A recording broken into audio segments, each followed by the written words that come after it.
Ils ont souffert, tous. Aucun des 2200 agents de l'hôpital n'est sorti indemne de la crise Covid.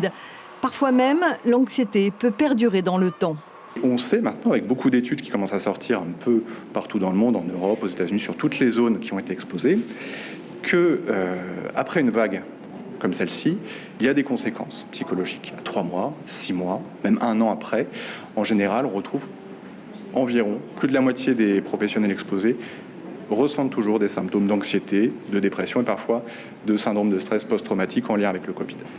Alors la cellule interne de la médecine du travail s'est attelée à aider tous les personnels qui l'ont demandé. Face à l'urgence créée par la surcharge horaire, la réorganisation des services, toute une équipe s'est mise en place pour pallier la détresse des agents de l'hôpital. Certains personnels qui étaient spécialisés n'avaient pas l'habitude d'être confrontés à des pathologies aussi graves, et notamment confrontés à la mort, puisqu'il faut le dire comme ça. Et donc ça a engendré beaucoup de souffrance au travail.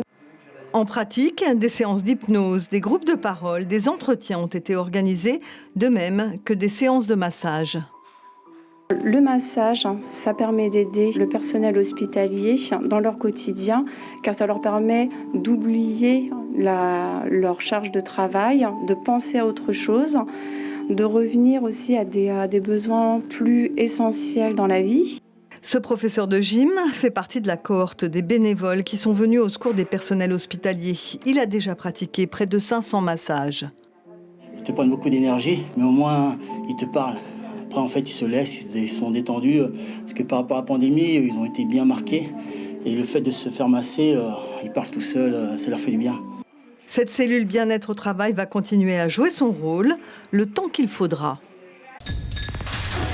L'information en continu sur Polynésie la première, Internet et réseaux sociaux.